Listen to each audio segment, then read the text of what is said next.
마태복음 6장 11절입니다.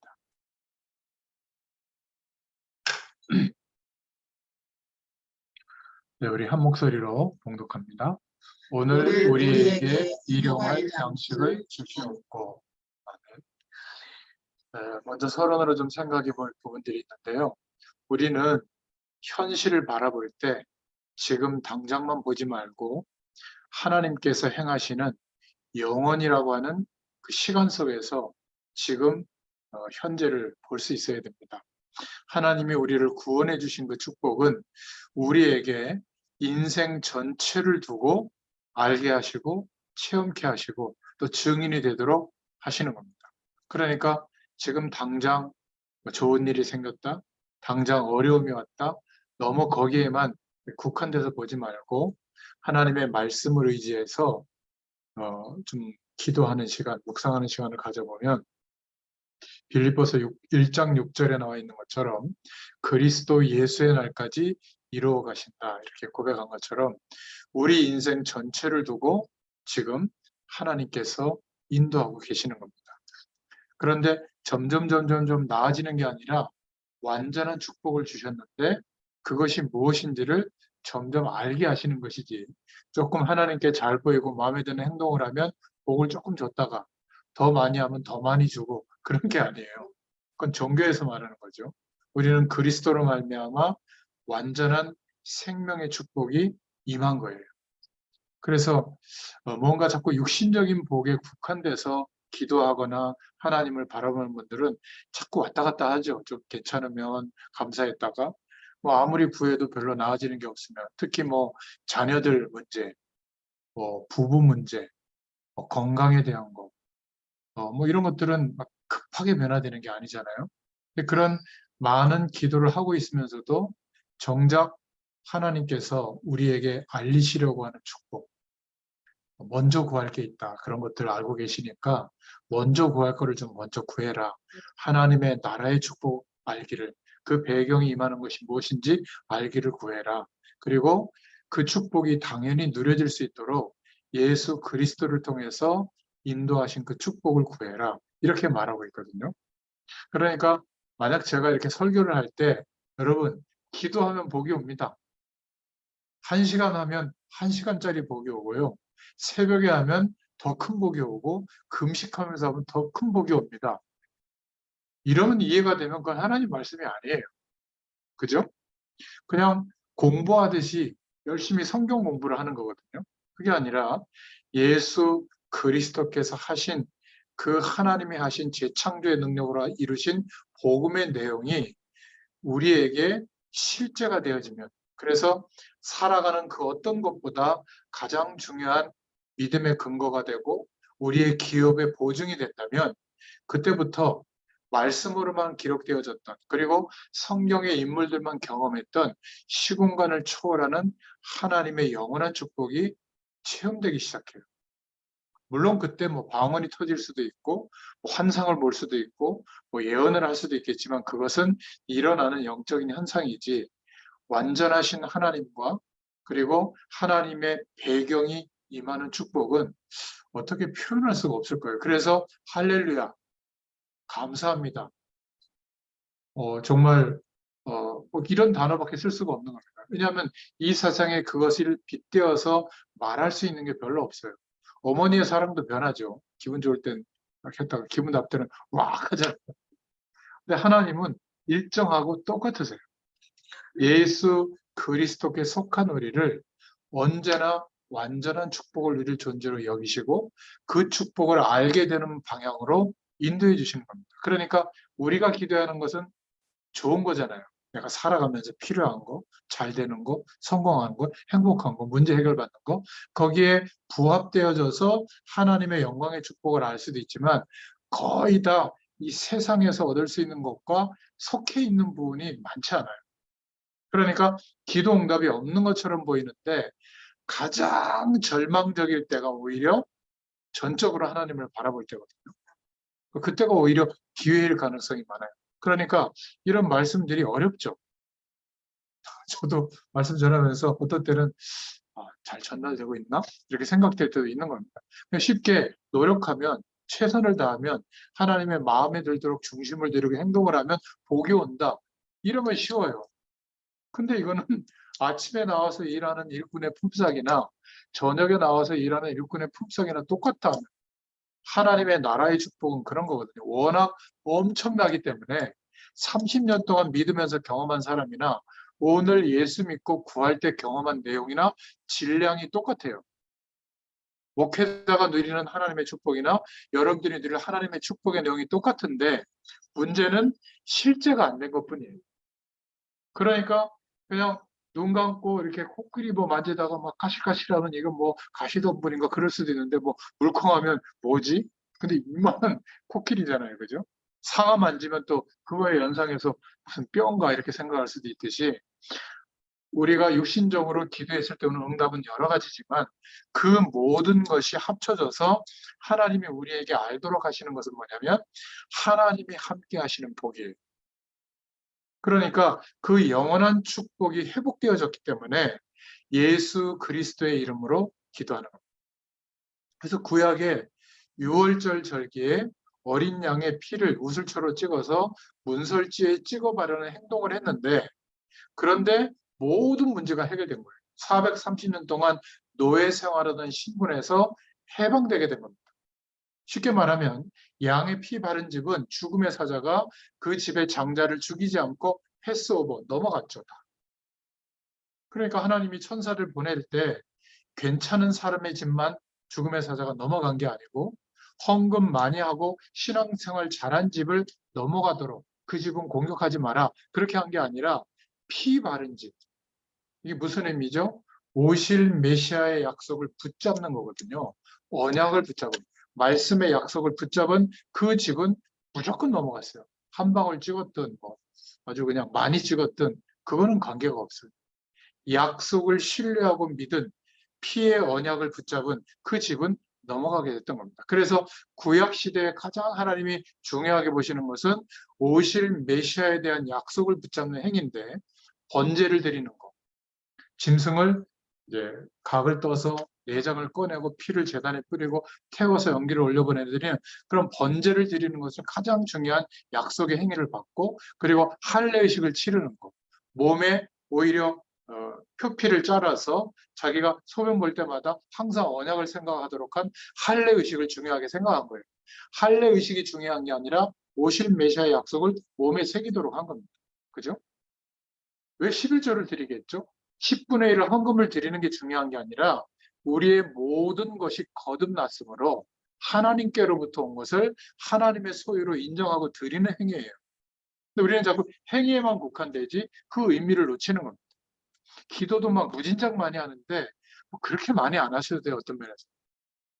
무엇을 기억해야 되죠? 유월절 양의 피를 바름으로 모든 문제에서 해결받았다. 이걸 믿어야 되는 거예요. 예수 그리스도를 믿는 순간 우리의 옛 사람은 예수님과 함께 죽었음을 인정해야 돼요. 내가 그토록 소중하게 생각했던 거, 그토록 힘들게 생각했던 거 끝난 겁니다. 예수님과 함께 죽은 인생이 됐다고 하나님이 인정하셨기 때문에. 지금 당장 죽으면 문제될 게 뭐가 있겠어요? 안 죽으려고 버팅겨서 그렇지. 다 갑니다. 저를 포함해서 저와 여러분 다 하나님이 부르신 날까지만 살고 있는 거예요. 근데 그 날을 모를 뿐이죠. 알면 어떻게 될까요? 스트레스 엄청 받을 겁니다. 카운트하죠. 막 D- 며칠 막. 그리고 욕심을 더 부릴 거예요. 아, 내가 이 말이지. 언젠가 죽는데 더 많이 먹고 말이야. 더 멋있는 데 가고 아직도 막 지금 연애도 막 해보고 말이야. 막 뭔가 이렇게 막 뭐 좋은 것도 막 다 사서 해보고 까짓거 어차피 그날 내가 죽을 건데 말이지. 자식에게 물려주고 이런 게 어딨어. 막 그냥 다 써버리고 말이야. 감사하게도 그날을 하나님이 모르도록 하시니까 악착같이 열심히 사는데 내일 죽잖아요. 그날 죽잖아요. 그죠? 장례식 갈 때마다 저는 기억해요. 아, 우리도 이 날이 있는 거구나. 그러면 항상 앞으로 남겨진 숫자가 점점 줄어들고 시한부 인생을 향해서 가고 있는데 그것만 생각해도 정신 번쩍 나죠. 무엇을 위해서 어떻게 살아야 될지를 알게 되는 거 아니겠어요? 제가 목회자로서 감사한 게 아니라 말씀을 전해주리러 이렇게 오고 있잖아요. 그죠? 1시간 오늘도 한 20분, 30분 이렇게 걸렸나? 그러니까 그것도 퇴근 시간에 어떤 때는 막 뻥 뚫릴 때도 있지만 어떤 때는 막힐 때도 있거든요. 근데 이 많은 차들이 향해 가고 있는 목적이 있는데 나는 하나님의 말씀을 전달하기 위해서 지금 이렇게 차를 몰고 가고 있다. 그 얼마나 감사해요. 그죠? 그것도 예전에 비해서 한 10분의 1밖에 힘이 안 되는 차를 몰고 가니까 얼마나 좋은지 말이죠. 그러니까 막 그 또 오늘 하루를 보내면서도 또 우리 집사람이 했던 일을 제가 이렇게 하면서 막 설거지에다가 또 밥 준비했다가 오늘은 또 그 슈퍼에 장을 보러 와서 밤이 또 맛있게 있더라고요. 그래서 밤을 사다가 이 네이버에서 찾아가지고 밤 찌는 법 해가지고 밤 20분 찌고 찬물에 담갔다가 20분 찌고 10분 뜸 들이고 10분 담가놓고 하니까 잘 까지더라고요. 또 우리 막내가 또 잘 먹더라고요. 그리고 또 내일 또 뭘 줄까 또 생각도 하고 요즘은 좋은 게 뭐 슈퍼에도 이렇게 양념 다 해가지고 다 팔더라고. 가서 이렇게 프라이팬에서 요리만 하면 되게 고기도 사놓고 그러니까 뭐 바쁘지만 또 말씀 준비해 놓고 또 오늘 말씀을 들을 여러분들 생각하면서 잠깐 기도하면서 이렇게 또 오고 이게 얼마나 참 행복한지 몰라요. 또 이렇게 생각하다 보면 한 명 한 명 이렇게 만나서 그분들이 복음 안에서 은혜를 받고 변화되어지고 또 인생을 어떻게 하면 하나님께 영광 돌리면서 살 수 있을까를 이렇게 인생관이 바뀌는 것을 볼 때 그게 참 의미 있는 것 같아요. 직업 중에 이런 직업이 어디 있습니까? 그죠? 어차피 우리가 다른 사람에게 이 축복을 전달해야 되는데 아예 직업적으로 이것을 안 하면 안 되는 직업이니까 목회자가 얼마나 감사해요. 그러니까 말씀을 증거해야 되니까 어쩔 수 없이 말씀 준비해야죠. 말씀을 잡고 좀 기도해야죠. 또 전해야 될 대상이 있으니까 그분들을 위해서 기도해야죠. 그분들의 인생을 두고 어떻게 전도의 일들이 일어날까를 생각하면서 기도하죠. 이런 축복이 어디 있겠어요? 부러우면 자녀들 중에 제일 똘똘한 놈은 목회자 시키세요. 아무튼 오늘 이 서론으로 좀 생각해 볼 것은 십자가에서 끝내셨다. 요한복음 19장 30절에 나와 있잖아요. 우리 인생의 문제와 세상의 문제를 단번에 해결하신 겁니다. 더 해결하기 위해서 우리가 노력해야 될 게 있는 게 아니라 예수님이 그리스도 되어주신 죽으시고 부활하신 그 일로 해결하신 이 사실을 믿으면 거듭나서 영원한 하나님의 축복을 누릴 존재로 우리를 여겨주시는 하나님의 축복의 은혜가 날마다 임하는 겁니다. 모든 것을 끝내시고 하나님이 그 구원의 축복 속에 우리를 부르신 겁니다. 그래서 우리가 이 축복을 좀 알고 경험하고 어떻게 전달할까? 그것을 위해서 나를 어떻게 행복한 인생으로 살아갈까? 이렇게 고민해서 산 것이 역대 왕들이나 정치권에 있는 사람들보다 훨씬 하나님이 볼 때 영원한 축복의 존재로 우리를 보시는 줄로 믿으시길 바랍니다. 그러니까 현장에서 악착같이 살아가는 것보다 더 중요한 것은 이러한 영적인 축복을 믿음 안에서 고백하고 누리는 것이 중요하고요. 이 축복을 알려주는 것이 중요해요. 이 삶을 살지 못하도록 모든 세상의 배경은 아니 40년, 50년, 60년, 70년 살았는데도 여전히 오늘 그거를 위해서 또 살잖아요. 그죠? 그렇지 않아도 됩니다. 그래서 제가 현장에서 이렇게 말씀 심부름하는 말씀 운동을 해보니까 처음에 한 10년 동안은 뭐 변화가 없어요. 뭐 어려움은 더 크고요. 보통 이렇게 노력하면 이익이 온다. 그 길로 가기가 어려워서 하나님이 인도하시고 말씀으로 가르쳐 주시는 길로 조금 순종하면서 가려고 하다 보니까 100% 믿음이 있으면 쉬운데 뭐 저라고 뭐 100% 믿음이 있겠어요. 그러니까 조금 순종했다가 어려움이 오면 왜 그러지? 말씀 전하면 뭐확 변할 줄 알았는데 몇 년을 전해도 안 변해요. 왜 그러지? 내가 부족한가? 내가 뭔가 좀 이렇게 편협된 신앙관을 갖고 있는 게 아닌가? 뭐 이런 생각도 하고요. 그러다 보니까 10년 동안 별 변화가 없고 어려움이 자꾸 있는 거예요. 함께 이 복음 운동하던 사람들이 다 포기하고 현장에 이 말씀 심부름하는 이 전도 운동을 거의 스스로 안 하고 있는 거죠. 그때 제가 붙잡은 언약이 있어요. 십자가에서 모든 일을 끝내셨다. 예수 그리스도는 영원한 축복이다. 이 약속을 제가 붙잡고 현장에서 기다린 겁니다. 계속 순종하면서 말씀 심으러가면서. 근데 시간이 지나니까 여러 군데에서 하나님의 역사가 조금씩 일어나기 시작했어요. 저는 여전히 실수할 때도 있는데도 불구하고 이 그리스도의 약속은 없어지지 않고 하나님이 저를 깨닫게 했지 가끔 어려움이 왔는데 그게 실패가 아니었던 거예요.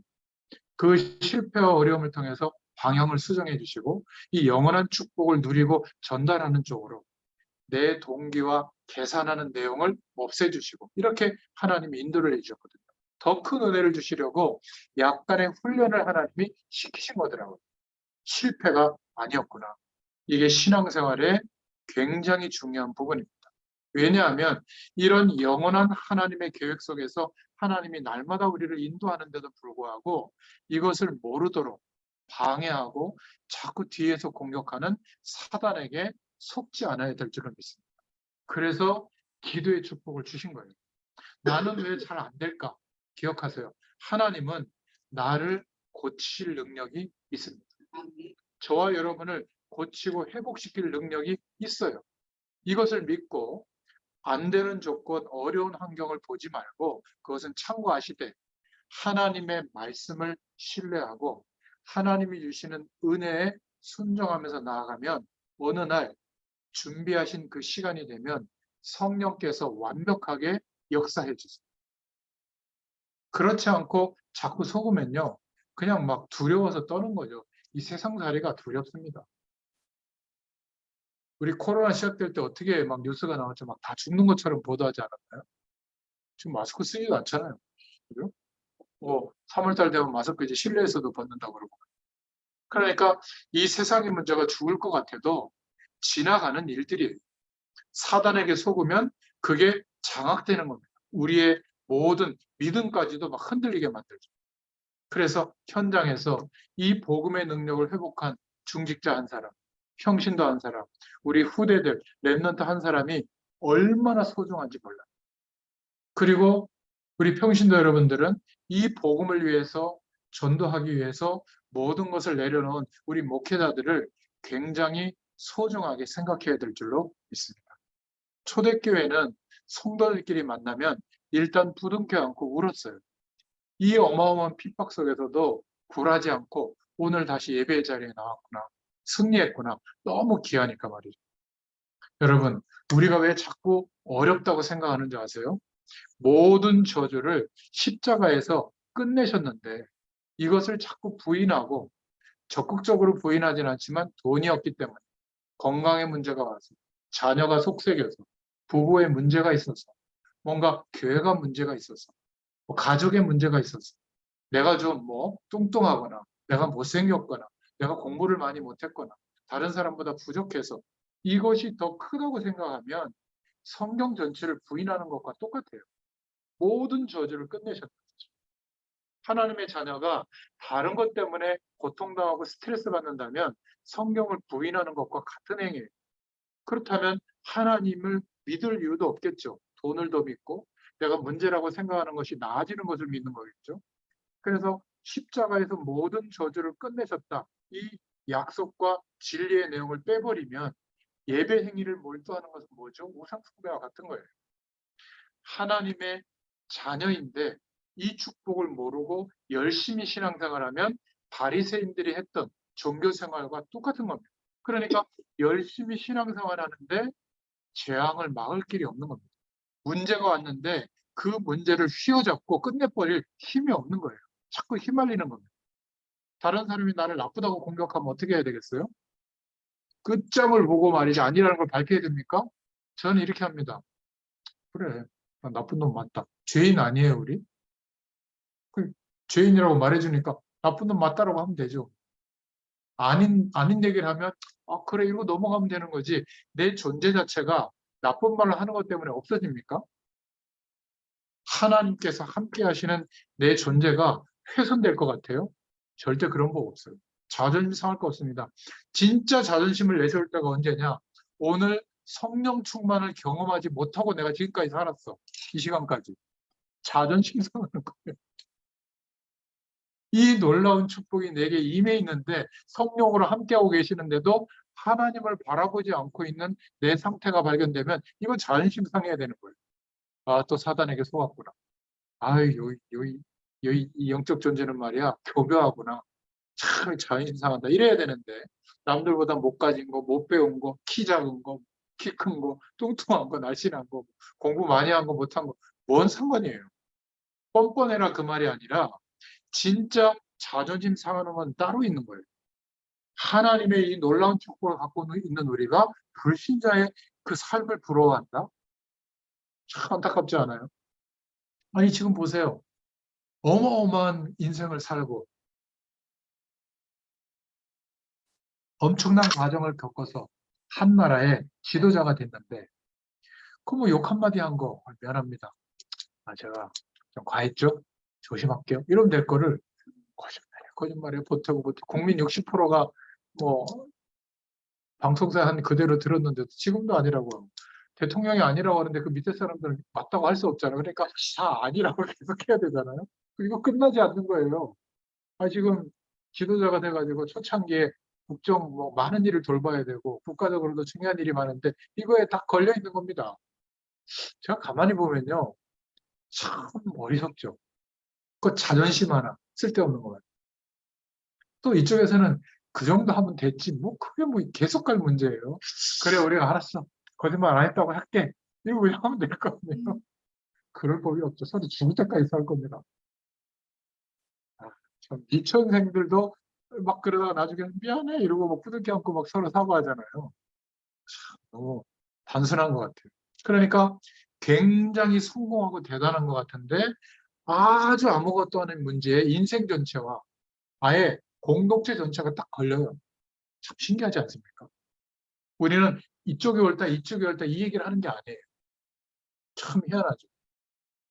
그러니까 똑같이 이쪽에서 예전에 어떤 특정한 문제에 대해서 잘못했다고 하는데 끝까지 아니라는 거예요. 반대 얘기를 자꾸 하고 국민들이 바보로 이렇게 생각하는 겁니다. 그러니까 국민들이 현명하죠. 딱 바꿔놓잖아요.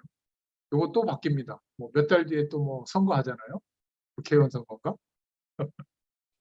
그러니까 참 세상을 보면 우리 직장 생활이나 가족들이나 친구 관계나 보면 뻔히 아닌데 막 공격한단 말이에요. 그때는 대항할 것도 없어요. 우리가 인격이 훌륭해서가 아니라 내가 그런 것 때문에 망가질 존재가 아니라는 걸 알고 있다면 알았다고 하세요. 그냥 미안하다고 하고. 그렇잖아요. 워낙 제가 그런 거에 반응 안 하다 보니까 나중에 기분 나빠하더라고요. 막 자랑하는데 부러워하지 않으니까 기분 나빠하더라고요. 그래서 이제는 좀 자랑하면 좀 부러운 척도 좀 합니다.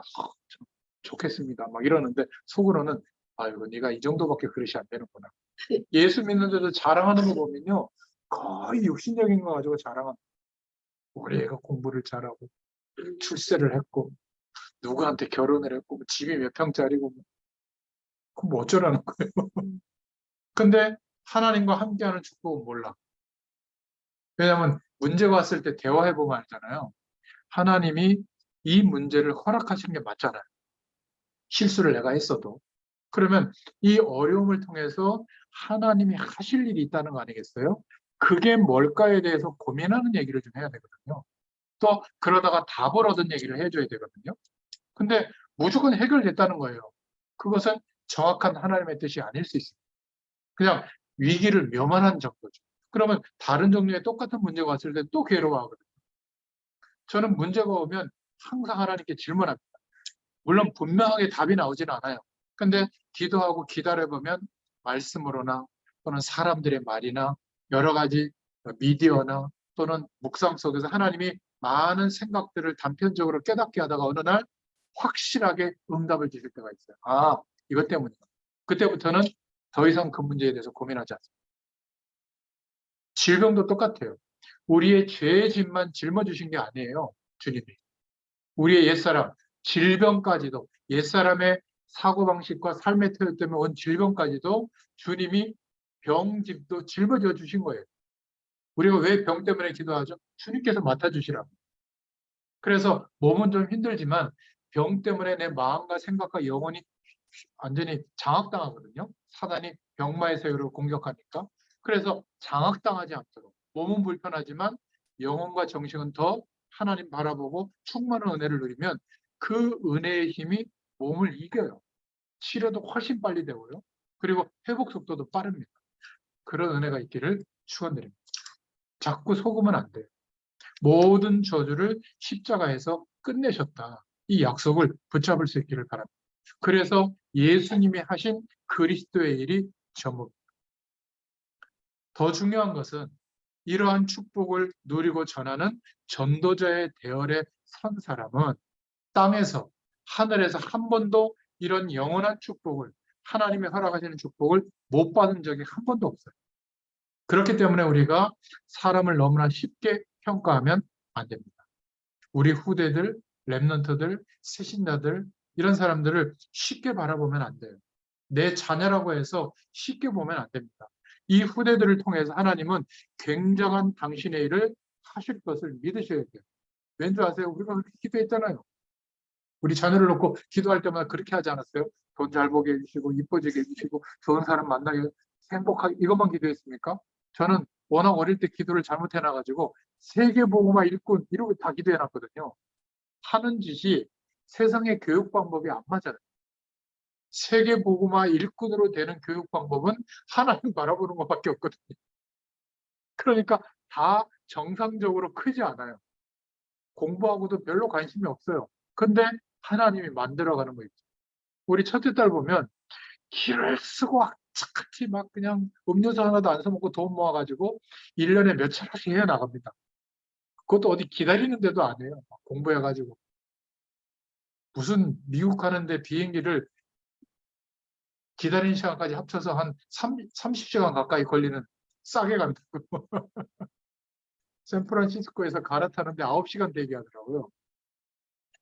뭐가 그렇게 좋은지 모르겠어요. 근데 가서 또 보고 오면 또 성장하고 그 모든 과정이 제가 볼 때는 제가 어릴 때 세계복음화 일꾼으로 기도해 놨거든요. 그러니까 하나님이 이해할 수 없는 방법으로 인도하시는 것 같아요. 저희 집사람 위해서도 세계복음화 할 수 있는. 그러니까 애 다 키우고 난데 갑자기 딸내미가 막 데리고 막 여기저기 막 끌고 다니는 거예요. 공부도 시키고 가지고. 얼마나 감사합니까? 여러분, 전도자의 대열에 선 우리 랩런트들, 후대들, 복음 속에 있는 사람들을 한 사람도 예외 없이 하나님은 축복하십니다. 이걸 믿어야 돼요.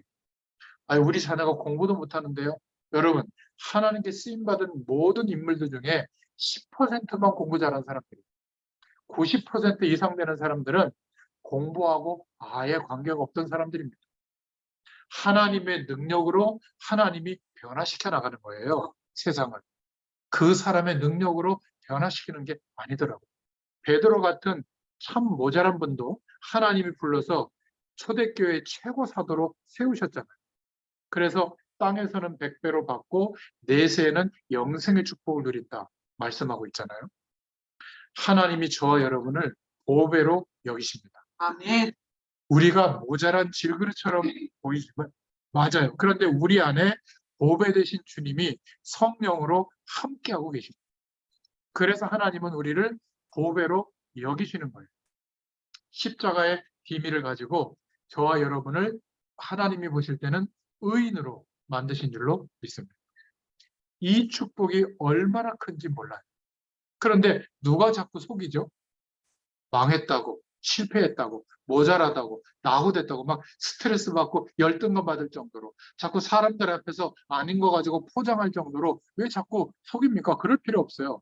나는 모자라지만 내 안에 이 지구상에 아무것도 바꿀 수 없는 가치를 매길 수 없는 그리스도께서 영으로 성령으로 함께하고 계시는 존재로 바뀐 거예요.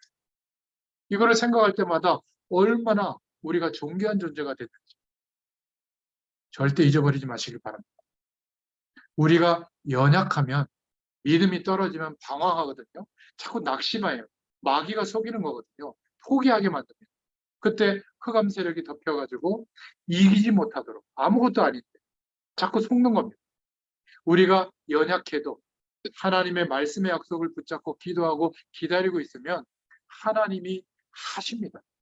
하나님은 그럴 수 있는 능력이 분명히 있어요. 우리 인생은 나이 상관하지 마세요. 시작일 뿐입니다. 십자가의 도가 멸망받을 자들에게는 미련하게 보이지만 구원 얻을 우리에게는 하나님의 능력이 됩니다. 우리가 죄인 되었을 때에 그리스도께서 십자가에서 죽으심으로 우리에 대한 자기의 사랑을 확증하셨느니라. 우리는 절대로 할 수 없는 인간이 맞아요. 왜 잘 안 될까? 안 되는 게 맞아요. 안 된다고 고민하지 마세요. 우리가 왜 이렇게 실수투성일까? 맞아요. 연약해요. 그래서 하나님이 그리스도를 보내주신 겁니다. 우리 보고 잘하라고 하지 않고 완전한 축복을 완성하시고 그리스도 되어주셔서 이 사실을 믿게 하신 겁니다. 우리가 받을 모든 저주를 담당하셨다. 그래서 이 축복은 사단이 빼앗아갈 수가 없는 겁니다. 아무리 공격해도. 이 사단을 우리의 힘으로 이길 수 없다는 것을 아시고 하나님의 아들이 오신 것은 마귀의 일을 멸하려 하십니다. 예수님의 죽으심과 부활하심으로 마귀의 권세가 꺾인 겁니다. 힘이 다 꺾인 거예요. 이 꺾인 존재에게 우리가 속아서 장악당하면 되겠어요? 이게 자존심 상할 일이죠. 우리는 우리의 운명에서 스스로 못 벗어나요. 그래서 너희를 사망에서 생명으로 옮겼느니라. 언제요? 예수 그리스도를 믿고 영접할 때. 그래서 말씀 붙잡고 기다리는 거예요. 우리 자신을 놓고도 기다리는 축복이 있어야 돼요. 막 조급해하지 마요. 계산해서 세상의 방법이 더 옳다고 여기고 거기에 우리가 마음을 쏟지만 않으면 금방 하나님의 역사가 일어나게 될 줄로 믿습니다. 세상의 방법과 배경은 주의 영광을 위하여 필요할 때 이게 도움이 되다 싶으면 그때 참고하시면 돼요. 근데 하나님의 축복과 배경은 바라보지 않고 신뢰하지 않고 이 세상의 방법과 배경이 전부라고 생각하는 사람들이 어떻게 살죠? 열심히 공부하고 최선을 다하고 경제 공부하고 막 집도 샀다 팔았다 하고 대출 받아가지고 막 모든 걸 하고 열심히 살아서 성공했는데 그때 무슨 문제 터지죠? 부부 문제 터질 겁니다. 뭐 열심히 안 살아도 시간이 남고 맨날 놀러 다니고 좋은 거 먹고 그럼 뭐 하겠어요? 쭈글쭈글한 배우자가 쳐다보겠습니까? 그죠? 자녀들은 성실하게 살 수 있을 것 같아요? 뭐 돈 계속 있는데 뭐 그렇지 않겠습니까? 요즘 한국에 막 마약이 번진다는데 뭐 번질 수밖에 없겠죠. 법으로 막아도. 사람들이 만족이 안 되니까 약물로서 쾌감을 느끼는 거거든요. 그 약물이 아니죠. 화학 반응이 일어나는 그 물질들 가지고. 그러니까 예전에 7명, 10명 낳고 등에 하나 업고 하나 데리고 밭에 나가서 밥 매면서 그렇게 열심히 사는데 남편은 술 받아 드시고 집에도 안 들어오고 뭐 고통스럽게 사는 우리 할머니 세대보다 그분들이 느끼는 행복도보다 지금 오로지 나만을 위해서 살거든요. 결혼도 안 하고 맛있는 건 내가 먹고 좋은 데 가서 보고 좋은 옷 입고 아주 경치 좋은 데 가서 누리고 그런데 행복도가 훨씬 낮아요. 혼자만이 있어서. 왜 그럴까요? 인간이라서 그래요. 영적 존재인 인간은 그런 조건 때문에 평안이 오는 게 아니에요. 하나님으로만 평안과 만족과 안식이 옵니다. 이 축복을 경험하면 지금 내가 가지고 있는 조건과 내 삶의 조건, 내용을 가지고도 만족이 오고 감사가 옵니다. 그럼 왜 열심히 살아야 될까요? 목적이 바뀌는 거예요. 그때 선택하는 방법은 전부 축복의 도구가 되지만 하나님이 함께하는 축복을 모르는 상태에서 삶이 힘드니까 이것 때문에 이 모자란 것 때문에 그래서 세상 방법으로 노력하고 몰두한다면 온갖 스트레스가 거기 다 있는 안식이 없어요. 얻은 것 같은데 시간이 지나면 어떻게 되죠? 더 많이 가지고 있는 사람이 보이니까 많이 갖고 있는데도 스트레스 더 받죠. 오늘 기억하시길 바랍니다. 우리는 자신을 놓고도 기다릴 수 있어요. 이 축복이 임하도록. 그래서 이게 답답한 시간이 아니라 행복한 시간일 겁니다. 반드시 하나님이 체험하도록 은혜를 주십니다. 이것을 제대로 알려주는 것이 현장에서 우리가 하는 말씀 운동. 저는 이 축복을 어디서 알았냐면 말씀으로도 알았지만 제가 이 축복을 경험하고 나서 한 명씩 한 명씩 제 주위에 이 축복을 알고 경험하고 살아가는 사람들을 보고 아 맞구나 깨달았습니다. 또 하나는 이 축복을 알고 보니까 한 명씩 한 명씩 불신자들, 하나님을 부인하던 사람들이 대단한 배경과 조건을 갖고 있는데도 한 명씩 한 명씩 멸망받는 것을 제가 보고 있거든요. 그걸 보고 깨달았어요. 아, 다 심각한데 숨기고 살고 있구나. 어떨 때는 본인도 모르고 괜찮다고 생각하고 있구나. 저 아주 노력 안 하고 성실하게 안 산 저들은 개 돼지 같다. 아니, 저렇게 그냥 매도해도 된다. 굉장히 우월한 삶을 사는 것 같지만 그들의 삶이 비참하다는 거 저는 봤거든요. 어느 날 완전히 무너지는 걸 봤어요. 아니, 대그룹 회장이 뭐가 아쉬워서 자살을 합니까? 자기 빌딩에서 뛰어내립니까? 그죠? 아니, 대통령이 왜 자살을 합니까? 뭐 문제 있으면 감옥 갔다 오고 내가 담을 막 부리라 이래야 될 텐데 그렇지 않습니까? 왜 시장이, 왜 교수님이, 왜 법조인들이, 사회적 위치 있는 사람들이 왜 그럴까요? 아니 그렇게 예쁘고 아름답고 멋있는 20대 연예인들이 왜 자살을 할까요? 우리가 봐도 여성들이 봐도 얼마나 참 아름답고 멋있어요. 근데 비참하다니까 하나님 모르면 그것이 오히려 내가 가지고 있는 모든 조건이 좋을수록 허망함이 더 커져요. 왜냐? 내가 이렇게 가지고 있는데도 왜 내 마음이 이럴까? 그러니까 돈 쓸 게 없어가지고 나오는 거 보세요. 나 혼자 산단가? 나오는 사람은 별의별 걸 집에 다 사요. 그 전혀 이름을 거르해서 미안하지만 별걸 다 샀네 신상으로. 내가 얼핏 봐도 막 몇 천만 원어치 될 것 같아. 근데 돈을 수십억을 계속 보니까 그러니까 막 그거 가지고 이제 막 자랑하고 막 한번 써보고 이러는데 맞들리는데 그거 한번 쓰면 그다음부터는 신상이 아니잖아요. 중고품이 돼요. 그럼 또 중고품 시장 열어가지고 또 다 나눠주지만 돈 받고. 참, 그게 재밌을까요? 제가 볼 때 허무할 겁니다. 그러니까 단기간에는 만족도가 있겠죠. 마약 먹을 때, 도박할 때 쾌락이 있는 것처럼. 그런데 안식이 없어요.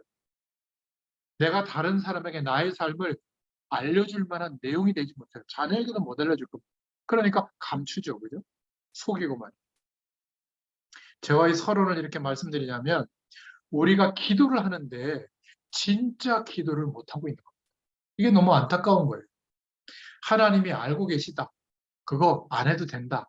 먼저 이걸 구해라 라고 예수님이 직접 제 아들에게 말씀하신 내용이 있는데도 불구하고 여기에 마음을 못 담고 있다면 오늘 이 서론으로 말씀드리는 이 말씀 속에 성령의 음성을 들을 수 있기를 축원드립니다. 그래서 오늘 103문에 네 번째 기도에 우리가 무엇을 구하는가, 구해야 되는가? 주님이 가르쳐 주기도문에 뭐라고 기도하라고 했죠?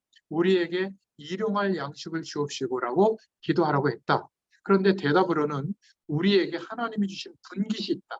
우리 몫이 있는데 그것을 축복해 달라고 기도하라. 이런 말이다. 라고 답을 하고 있습니다. 그러면 이것을 어떻게 우리가 어떤 의미로 기도의 점을 잡을 수 있냐면 큰 두 가지로 우리가 붙잡을 수가 있는데 물질적 축복을 달라고 기도해라 그 말이에요. 두 번째는 먹는 것 걱정하지 마라 그 말이에요. 저 먹는 것이라고 필요했지만 살아가는 모든 일에 대해서 걱정하지 마라. 이게 일용할 양식을 주옵시고라고 기도해라라는 의미 속에 들어있는 겁니다. 자, 그럼 본론으로 첫 번째, 물질적 축복을 두고 기도하라는 의미는 하나님이 우리에게 하나님의 것을 주셨어요.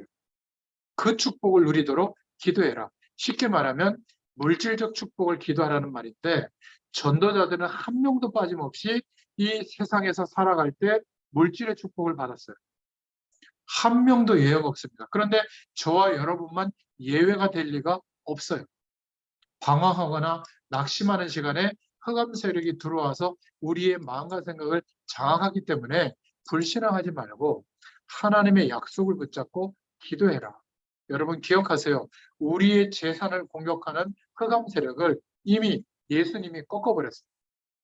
우리에게 들어올 저주를 예수님이 무너뜨려 버렸어요. 우리를 조용하게 멸망시키는 사단의 권세를 꺾어버린 겁니다. 그래서 삶에 대해서 세상에서 성실하게 살아가면 하나님이 축복하시게 되어 있어요. 너무 수단과 방법을 가리지 말고 악착같이 일해라 그 말이 아니에요. 시편 128편 2절에 보면 손으로 수고한 대로 먹을 것이다. 우리가 복음을 가지고 출발할 때 약속하신 축복의 말씀드리죠. 신명기 28장 1절부터 14절에 보면 복음을 가지고 출발할 때 주의 영광을 위해서 수고하고 노력할 때 들어가도 복을 받고 나가도 복을 받을 것이다. 원수가 너를 공격하러 내게 왔다가 일곱 길로 도망가게 될 것이다. 한 명도 빠짐없이 성경의 중직자들, 전도자들은 전부 이 물질의 축복을 받았어요. 하필이면 저와 여러분만 예외가 되겠습니까? 아이고 목사님, 저는 행동이 올바르지 못해서 열심히 살지도 못해서 그럴 수도 있어요. 그런데 그것과 관계되는 게 아니에요.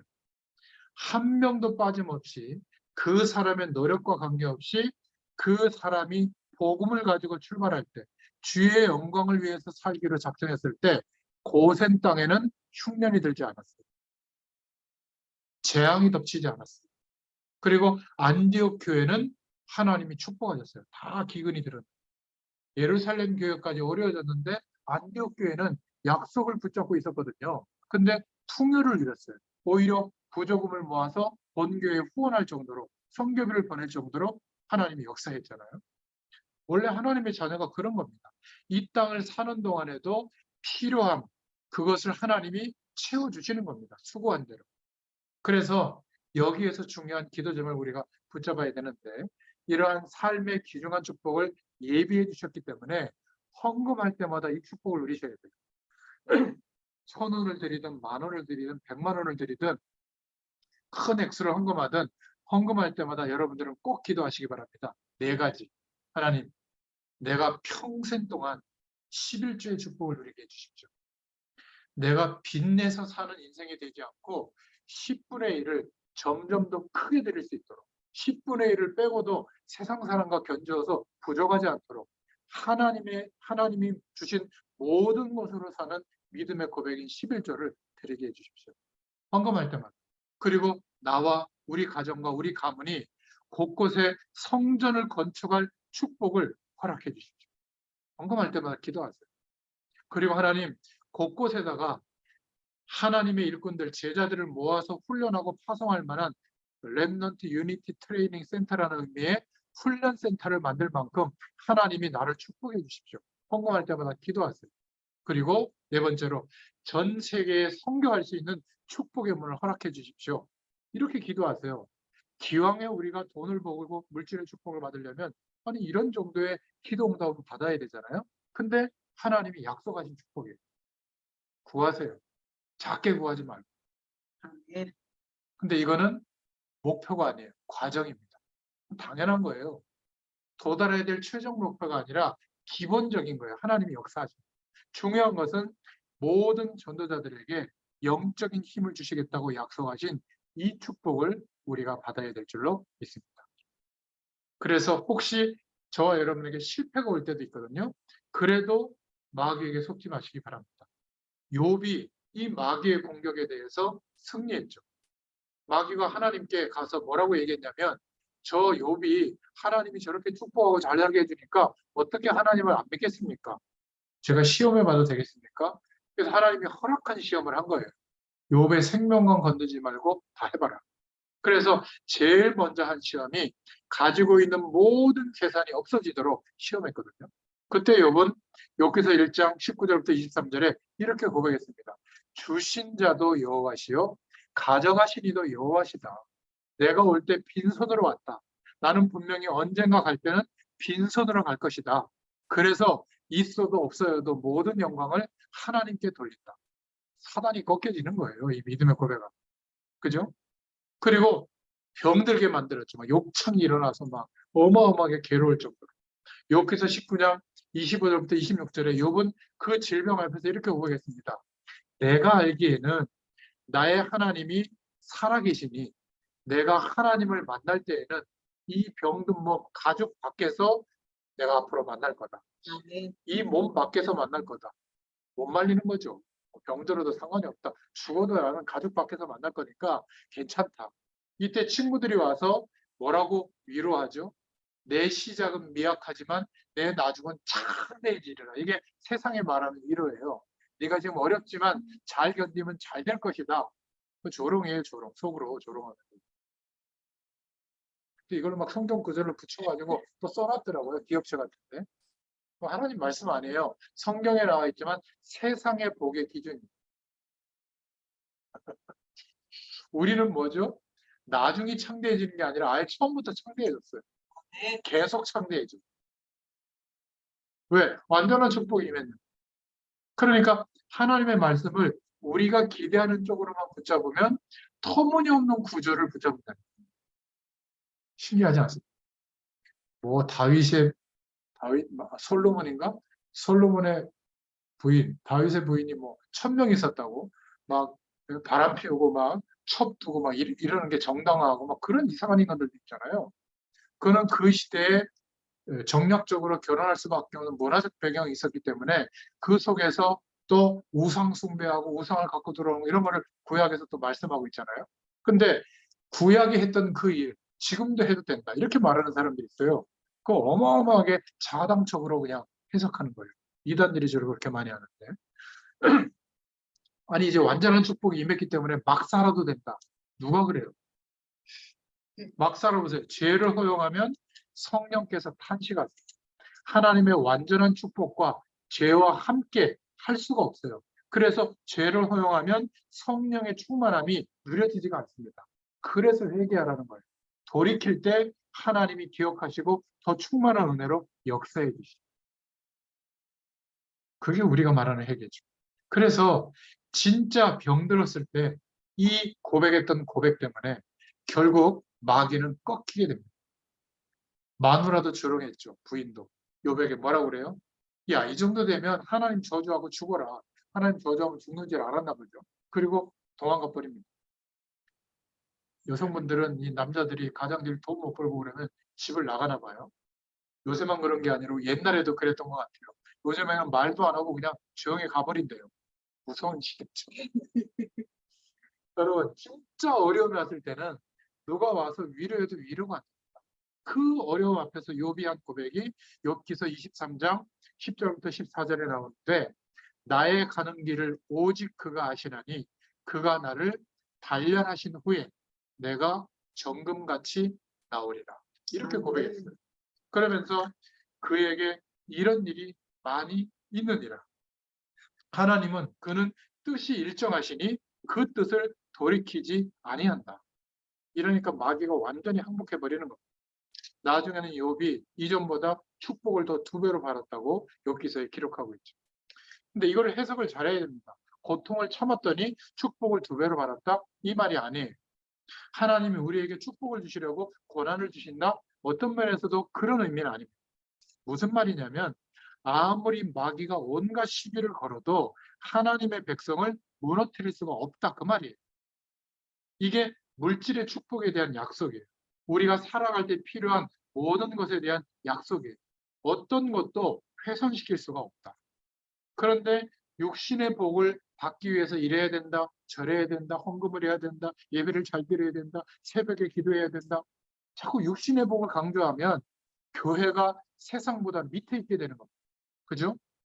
교회가 이런 것들을 말하고 자꾸 신앙의 행위를 율법적으로 이렇게 하면 복이 오고 이렇게 안 했기 때문에 망하고 이러면요 진짜 망합니다. 저와 여러분들이 현장에서 만남의 축복을 주시거들란 정확한 복음을 우리 후대들에게, 이 정확한 복음을 새가족들에게 알려줘야 될 줄로 믿습니다. 이 사단은 꼭 물질적인 것, 특히 먹는 거 가지고 시험을 많이 하는 것 같아요. 창세기 3장 1절부터 5절에도 선악과 약속을 어기도록, 그죠? 그러니까 탐심이 들어가니까 무슨 선악과가 그렇게 탐스럽게 보입니까? 먹음직스럽게 보입니까? 동산의 모든 실과가 다 맛있고 먹음직스러워. 그렇게 딱 붙잡히는 겁니다. 그죠? 그러니까 거기에 인생이 딱 걸리는 거죠. 마태복음 4장 1절부터 10절에도 예수님이 누구세요? 육신으로 오신 하나님이신데 이 마귀가 돌 보고 떡덩이가 되게 해봐라. 먹는 거 가지고 또 유혹합니다. 예수님께서는 빵으로만 살 것이 아니라 하나님의 말씀으로 산다. 이렇게 물리시켰죠. 예수님께조차 시험을 걸었다면 저와 여러분에게 넘어뜨리는 것은 식은죽 먹기겠죠. 그래서 아시고 하나님이 완전히 사단의 세력을 꺾어주신 겁니다. 십자가에서 죽으시고 부활하신 것. 그리고 마지막 달아가는 시간표만 지금 남아있는 거죠. 땅끝까지 복음이 증거되면 영원한 지옥에 사단은 영원히 갇혀버립니다. 권세도 꺾여 있는 데다가 얼마 남지 않는 그런 시간을 두고 발악하는 거예요. 여기에 속는다?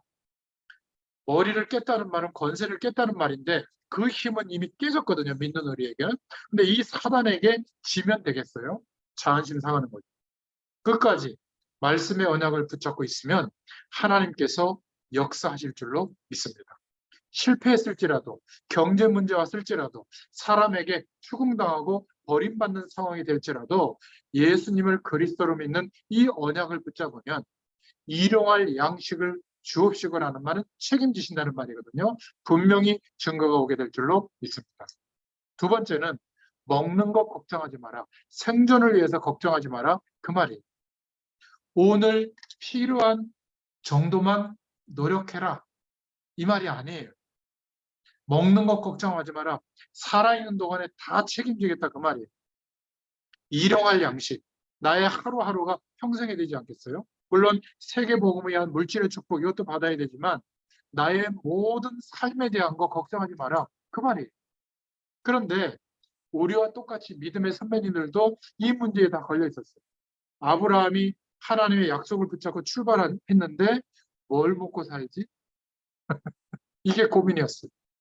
하나님의 복을 받으려면 후대의 축복을 받아야 되는데 아무리 생각해봐도 내게 자식이 나올 수가 없으니까 조카롯을 데리고 가야지. 왜 그랬죠? 먹고 살 걱정이에요. 출애굽한 이스라엘 백성 430년 종살이 하다가 출애굽에서 광야길을 걸어갈 때 하나님이 다 먹이고 입히는데 늘 40년 동안 무슨 걱정했죠? 이렇게 살면 될까? 맨날 불안해요. 하나님 먹이는데도. 그러니까 내일 아침에 또 내려주는데 만나를 막 가득하게 또 쏘고 나가고 항상 뭘 하죠? 항상 애굽이 더 좋았는데 두드려 만지면서 노예처럼 일해도 먹을 건 줬나? 월급도 좀 줬나 보죠. 애굽으로 가자 그러고. 그러니까 먹고 살 걱정이에요. 일용할 양식을 주옵시고라는 말은 너의 하루, 너의 일생을 걱정하지 마라. 일용할 양식을 책임진다. 출바별로 했는데 이스라엘 민족이 항상 걱정하는 게 이 먹을 거 걱정. 빨리 가서 농사 짓고 밥 먹을 준비를 해야 되는데 무슨 성전을 짓느냐. 그때 하나님께서 학개서 2장 1절부터 9절에 뭐라고 말씀하고 있죠? 하늘과 바다와 땅과 열방이 진동할 것이다. 돈 걱정하지 마라 그 말이에요. 살 걱정하지 마라 그 말이에요. 그런 축복 정도가 아니라 세계를 정복할 어마어마한 약속, 언약을 가지고 있다. 이것을 회복한 사람이 제자예요. 나의 일생은 하나님이 인도하신다. 이걸 믿으셔야 될 줄로 믿습니다. 이것을 회복한 제자, 이 사람들이 모이는 곳이 교회고 이 축복을 회복시키는 것이 교회예요. 현장에서 우리가 이 복음을 계속 증거하고 있는 이유는 이 말씀 운동을 하고 있는 이유는 이 축복을 회복하기 위해서입니다. 목회자가 강단에서 말씀을 선포하고 이 축복을 전달하는 강단 목회자라면 여러분들은, 평신도분들은, 중직자들은, 전문인들은 현장 목회자예요. 현장에서 주님 부르시는 날까지 이 말씀을 전달해 주는 사람, 현장에서 말씀 전하는 목회자입니다. 현장 목회자.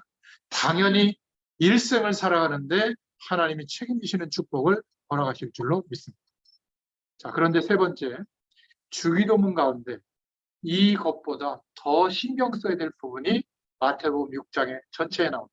그 첫 번째가 뭐냐면 혹시 우리가 누군가를 도울 때, 사랑을 베풀 때 마태복음 6장 1절부터 4절에 구제할 때 사람에게 보이려고 하지 마라.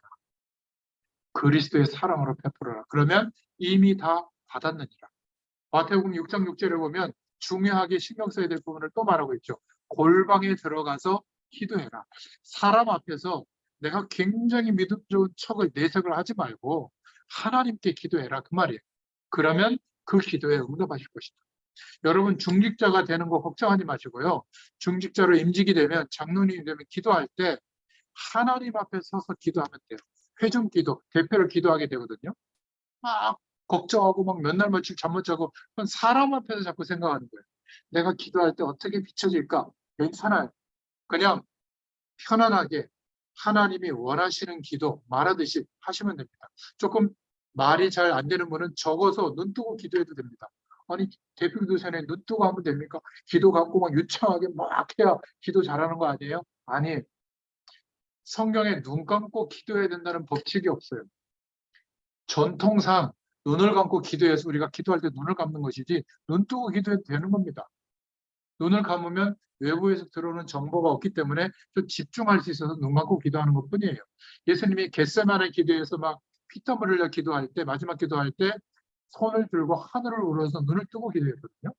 그러니까 꼭 눈 감고 안 하셔도 됩니다. 읽으면서 기도하셔도 돼요. 중요한 것은 사람 앞에서 기도하지 말고 하나님 앞에서 기도하시라. 그러면 전부 응답된다. 그렇게 마태복음 6장에 말씀하고 있습니다. 어떤 분들은 기도할 때 설교하듯이 하나님의 말씀에 이래야 되고 저래야 되고 이렇게 말씀했습니다. 우리가 이렇게 하면 안 되는데 저렇게 했고 막 그건 하나님께 설교하는 거예요. 기도를 하나님께 하는 게 아니라 사람 앞에서 내가 이렇게 하나님의 말씀으로 무장돼 있고 이건 너희들한테 기도를 막 하는 거예요. 어떤 분은 막 구원의 길을 막 기도를 하더라고요. 그럴 필요 없습니다. 하나님께 설교할 이유가 없는 거죠.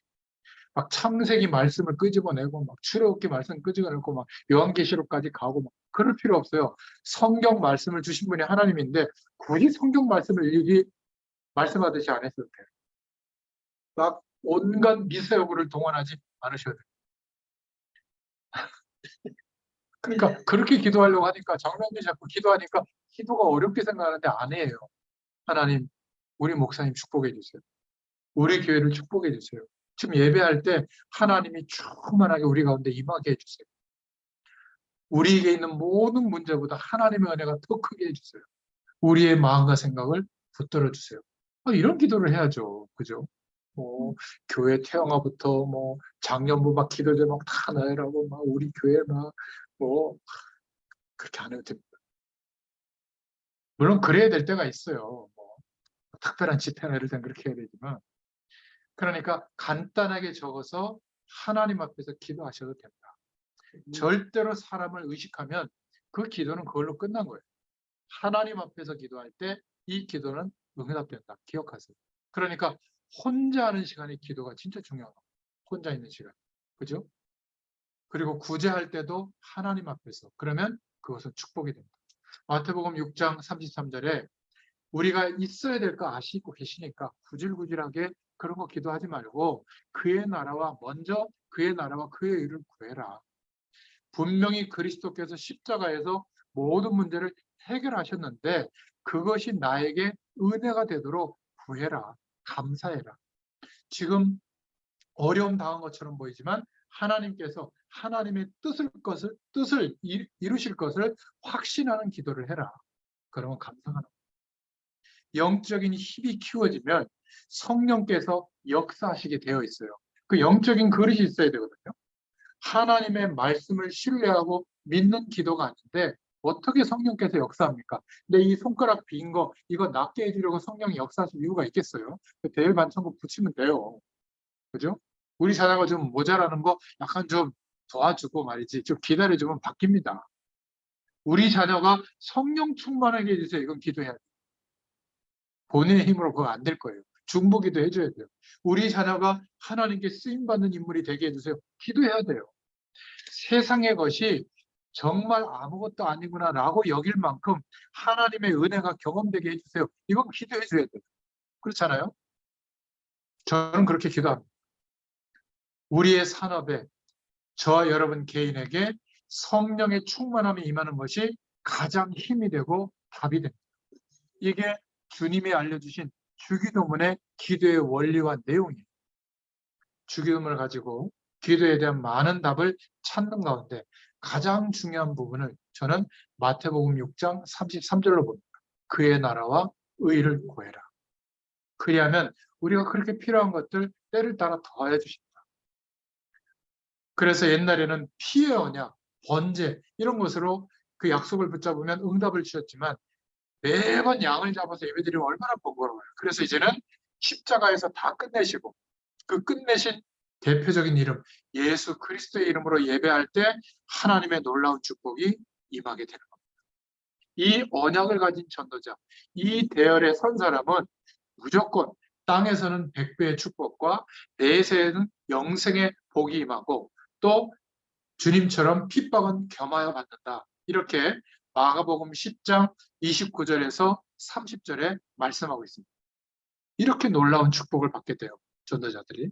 그리고 마태복음 10장 42절에 그 전도자들에게 냉수 한 그릇을 대접한 것도 전도자의 상급이 하나님께서는 허락하시는 것을 잊지 않을 것이다. 아멘. 얼마나 감사한지 모릅니다.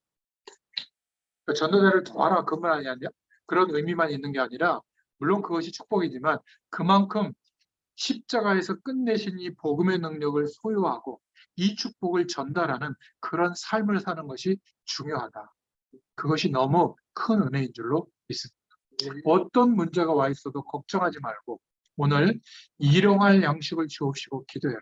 우리가 일평생 사는 동안에 하나님이 책임지시고 역사한다고 하는 이 믿음을 가지고 기도할 수 있기를 축원드립니다. 만약 그렇지 않으면 이런 사람들은 아파도 감사하거든요. 그렇지 않고 몸이 아픈데 병 걸려서 불안하게 누워 있으면 그 불안함이 어떻게 되겠어요? 온몸을 집어삼킵니다. 마귀가 틈타가지고 막 괴롭고 힘들고 막 불안해요. 그런데 하나님의 은혜를 그때도 선택을 하면 감사를 선택하고 주님을 바라면 어떻게 되는 줄 아세요? 몸은 힘든데 괜찮아요. 그리고 의사가 얘기한 것보다 훨씬 더 빨리 낫거나 완쾌되는 일이 벌어집니다. 왜냐하면 영적인 힘이 육신도 지배하거든요. 틀림없습니다. 혹시 약을 먹으면 효과도 더 크고요. 치료를 받으면 치료 결과도 더 큽니다. 네. 이게 모르는 축복이에요. 불신는. 어려움이 와도 감사할 수 있기를 바랍니다. 우리에게는 이 힘이 있기 때문에 십자가의 능력으로 모든 저주를 끝냈다. 이 힘을 회복하고 누리는 것을 보고 하나님의 능력으로 산다. 그렇게 말하는 겁니다. 하나님이 말씀하시는 능력이 이때부터 우리에게 임하고 나타나죠. 세상에도 능력이 있는데 그거는 왔다 갔다 합니다. 이 하나님의 능력이 임하면 뺏어가지 못하는 능력이에요. 성령 충만을 받으면 그래서 권능을 받게 되고 땅끝까지 이르러 증인이 되리라. 약속하신 이 축복이 누려지는 저와 여러분 되시기를 축원드립니다. 감사합니다. 주님, 오늘도 말씀해 주셔서 감사합니다. 이렇게 놀라운 기도의 비밀을 예수님께서 제자들에게 기도의 축복으로 알려주신 것을 다시 한번 깨닫고 응답으로 누리게 하심을 감사합니다. 우리가 살아가는 동안에 우리의 일생을, 우리의 하루를 일용할 양식으로 하나님의 것으로 완벽하게 책임지실 줄 믿습니다. 이 믿음의 기도의 배경 속에 오늘 우리는 무엇을 위하여 어떻게 살아야 할지를 다시 한번 하나님이 깨닫게 하시는 주의 음성을 듣고 인도받게 되도록 역사하여 주시옵소서. 예수님의 이름으로 감사하며 기도드렸습니다. 네. 감사합니다. 감사합니다.